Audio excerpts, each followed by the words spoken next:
It's official. The House has formally signed off on a resolution that lays out ground rules for a new public phase of the impeachment investigation, putting congressional members on the record for the first time. And to no one's surprise, the vote was almost entirely split down party lines. This is a process that has been fundamentally tainted. The president has had no rights inside these hearings. His counsel has not been able to be present. They cannot go back and fix what is a fundamentally tainted and unfair record. This vote is a victory not for any of us, but on behalf of the constituents who sent us here and who demand that we follow the facts and uphold our oath. The new rules create stronger authority for Democrats to subpoena Trump administration officials, but it also lets Republicans initiate subpoenas too, if Democratic House Intelligence Chair Adam Schiff or a majority of the whole committee signs off. It also lets the president's lawyers cross-examine witnesses, and it allows for the release of transcripts from witnesses who've already testified, like Tim Morrison, the National Security Council's top Russia advisor, who went before the committees today just a few hours after he told the White House he planned to resign. And he reportedly corroborated last week's bombshell testimony from former ambassador to Ukraine, Bill Taylor. Immediately after today's vote, Trump weighed in with a signature tweet, "Greatest witch hunt in American history." I assume he means Salem trials aside. Joining us are former Democratic Congressman Michael Capuano. He's now Public Affairs Director at Foley and Lardner, LLP. Congressman, good to see you. Former Massachusetts U.S. Attorney Don Stern, who worked alongside Bob Mueller, both during his stint with the Department of Justice and in private practice at Hale and Dorr. Good to see you, as well. You know, starting with you, no Republican voted yes. 2 Democrats voted no. One of those Democrats was Colin Peterson from Minnesota. He voted no, saying this is hopelessly partisan. Is that not a problem going forward? Don't know yet. We'll see when we get there. This is the first step. Oh, actually, not the first. It's like the third step with 10 more to come.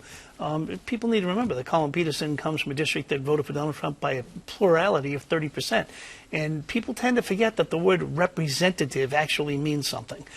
So I think you have to give Colin credit. He is representing the wishes of his constituents at the moment. That doesn't presume he will vote yes or no if and when it comes to the floor. Yeah, but Mike, one more thing. 0 Republicans. And as you probably know, while you weren't, well, he became an independent. Right. While you probably know, 31 Democrats voted for an impeachment inquiry into Bill Clinton for charges that I would argue are about this significant compared to what's before Congress now. I can only tell you that this is when the splitting of the country has become bipolar.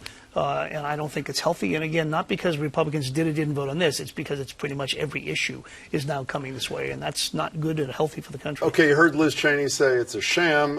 Stephanie Grisham, who's the press secretary, who doesn't hold press conferences, by the way, said it was unfair, unconstitutional, and fundamentally un-American. Is there anything that you've read about or heard so far that in any way compromises the due process rights of the President of the United States? My understanding is what the process that they're following is pretty much the same process that was followed with Nixon and with Clinton. For the minority parties, for the same minority exact party. rights, yeah. And if you can kind of roughly analogize it, and I realize it's imperfect, this to kind of an investigatory grand jury process, which might or might not lead to articles of impeachment or by analogy an indictment, the minority party really there's more visibility into this than you'd ever see with a typical investigation or with a grand jury. So, it's not perfect. It's not a perfect analogy.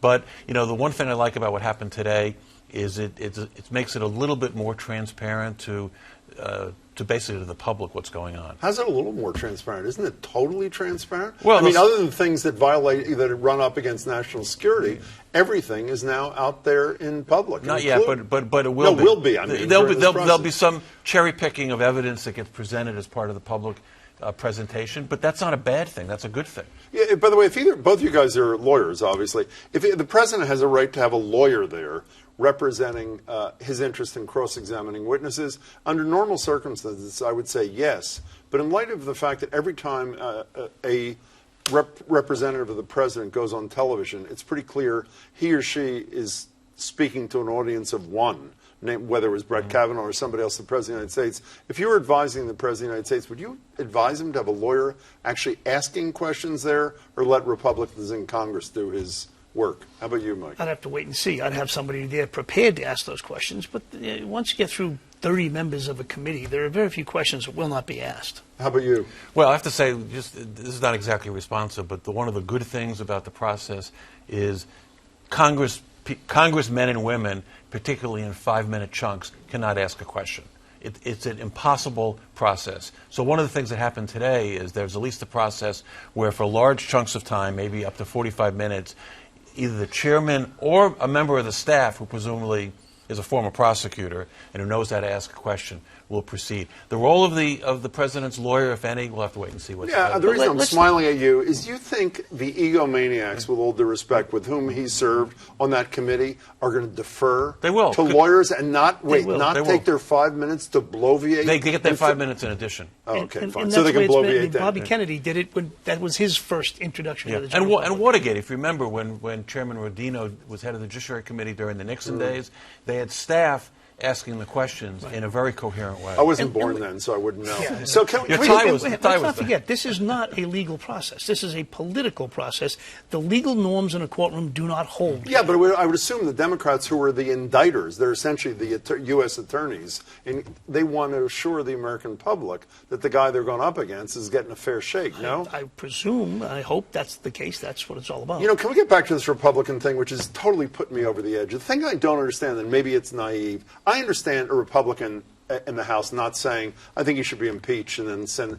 What I don't understand is not even one of these people says, I am totally unconvinced that he's committed an impeachable offense, but I think we owe it to the American people to air out these charges. So for that reason alone, I will vote for. Let me pick an example. Francis Rooney is a guy from Florida who I'm sure you know from your years there.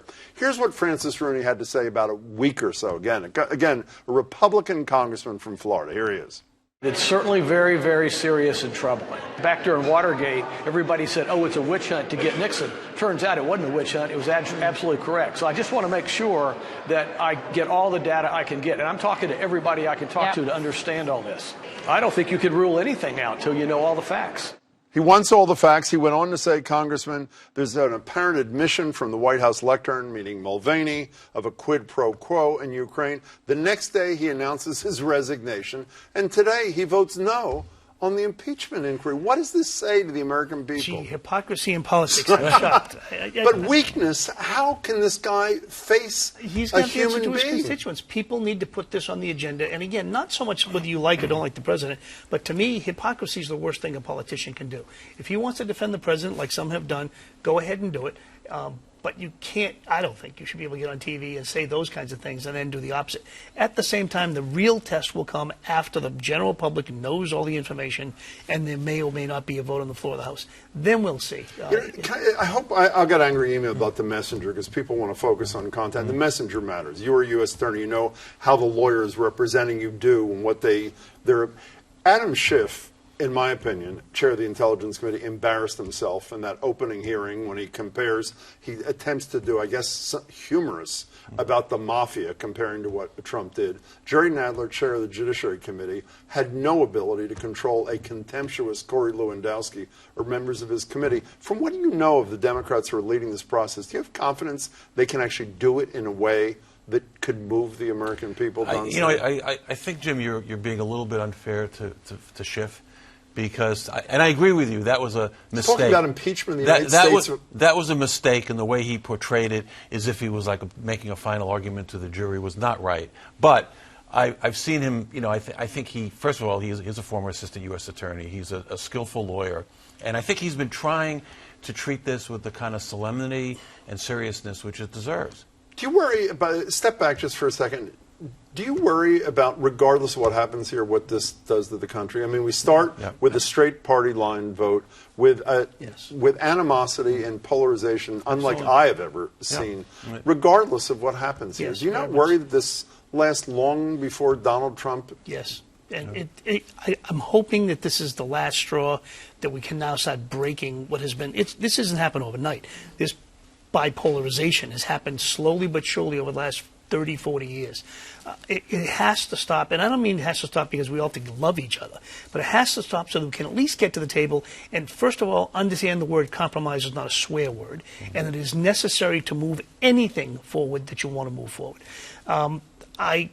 Honestly, I share those fears, but I hope that it's the last straw that'll get us back to some semblance of trying to work together on the issues that they agree on. The hopeful note to me, and I agree with everything that Mike has said, is that what has happened recently and people coming forward, the whistleblower, we don't know who he or she is, people coming forward to testify, is you've got people, true patriots, people who have devoted their life to public service, who have basically looked at themselves at the mirror and saying, you know, this is wrong, and I'm going to do something about it. That's a hopeful sign. And a guy, a lieutenant colonel, who's given his life to this country, is described as a never-Trumper by the President of the United States and accused of espionage and being a double agent on the President's television station. But it was the first time Fox I saw News. any Republican step up and do the right thing. Several of them on that particular issue, on that one issue, stepped up and They did. gave the President a I hope slap you're both down. right. Don, it's nice to see you. Yeah, Thanks so thanks. much, Congressman. Jim, always a pleasure, Mike. as always.